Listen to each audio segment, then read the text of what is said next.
Assalamualaikum and hello everyone. Today my group will present about end of chapter 1 business law. So my name is NURUL binti ABDUL AZIZ and my matrix number is standard as 20F1021 and my friends HEDAYU binti HUSNI, SITI KHATIJAH binti ROMLI and NURIN AMYLIA NATASHA binti ROSLI. Question 1.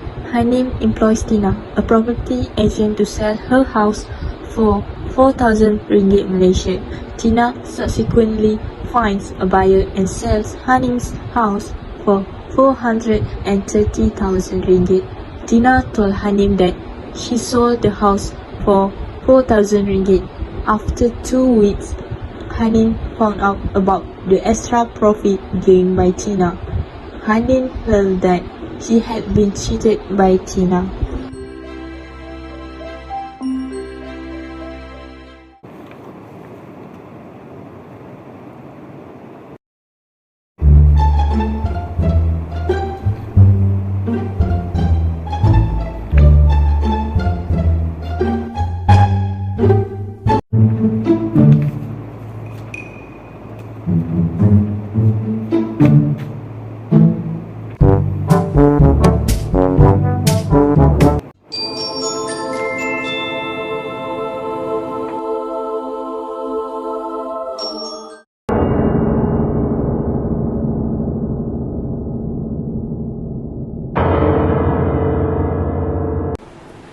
When Roman express and issues arise in the above situation, can Hanim claim the extra money, which is 3,000 ringgit from Tina?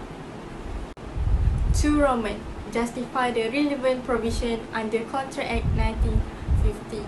I use Section 168 Contract Act 1950 for this case.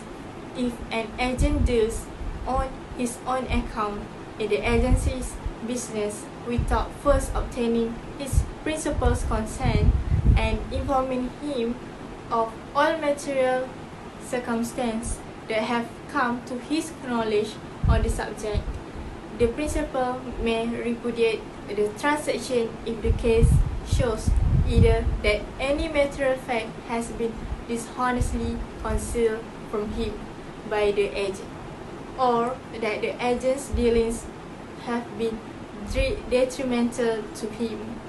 That's all from me. Thank you. Assalamualaikum and salam sejahtera. My name is HEDAYU binti HUSNI and my matric number is DANDIALS 20F1020. For question 3 Roman that asks to share one relevant case to support your answer, I take case Tan Kiong Hua v. Andrew SH Kong.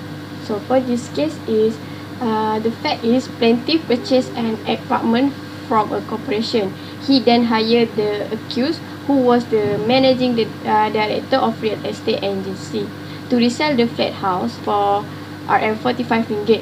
The flat property was successfully sold by the agency for RM54,000 ringgit. The agent, on the other hand, deposit an extra 9,000 ringgit into the account of his company without informing the principal. When the plaintiff learned the excess profit of RM9,000 ringgit, the credit to the agent's company account, he was dissatisfied with the agent, so he sued the agent for breach of contract and extra RM90,000 ringgit, alleging that he made a covert profit from the principal property. For the head, the principal was allowed to claim an additional RM9,000 ringgit from the accused of violating his agent duties. Okay, last for the question 1 is propose a suitable conclusion to the above issue. So, Hanim can claim the money from Tina as according to case Tan Kiong Hua v. Andrew SH Kong and Section 168 Contract Act 1950 because Hanim has right to claim the money when the price doesn't seem with the price that she has stated. So that's all from me. Thank you. Assalamualaikum to my lecturer, Dr. Hani, and to my friends. My name is NURIN AMYLIA NATASHA binti ROSLI and my number matric is 10DLS20F1049.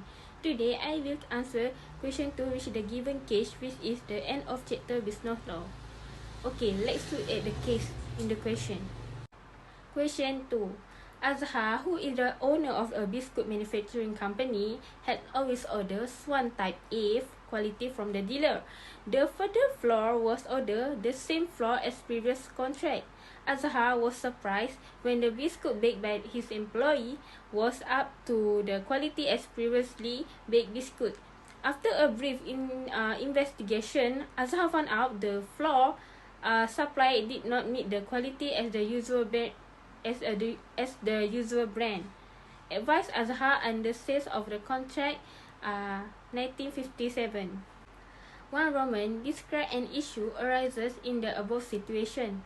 First point is whether Azhar is allowed to claim compensation for the flour that he already purchased. Second point is we choose this issue is to see whether Azhar is allowed or not to compensate for the flour he has bought from the dealer, because Azhar has told that he wants to use the flour he has previously bought, but the dealer has given the wrong flour to Azhar. Therefore, can Azhar claim compensation from the dealer? Second Roman is to express a suitable provision of Good Act 1957. As we can see from the Sale of Good Act of 1957, Section 15, there is an implied condition that the goods must fit the description. According to this provision, if a contract for the sale of product by description exists, there is an implied condition that the goods match the description. The seller obligation under this provision is complete, and the fact that the defect in the goods is description allow no protection. Next point is Azhar, the buyer, had purchased the flour from the dealer, as mentioned in the questions.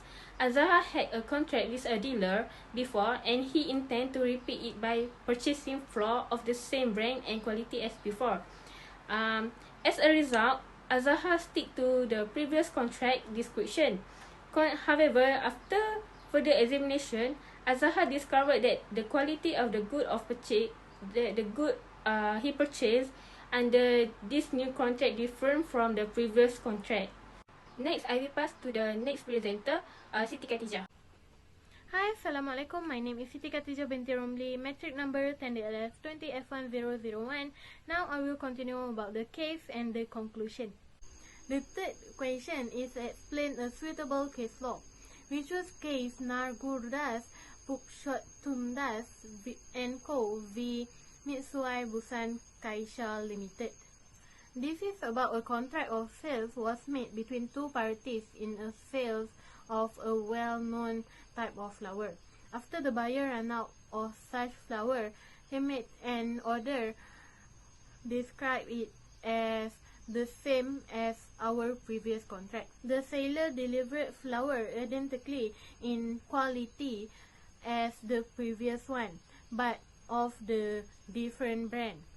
It was held that the seller did not comply with the buyer's stipulated description. We choose this case example for this question because the example given is very similar to this question. For example, in the question, it is said that Azhar, who is the owner of a biscuit manufacturing company, and he has always ordered type 1 A quality from the dealer.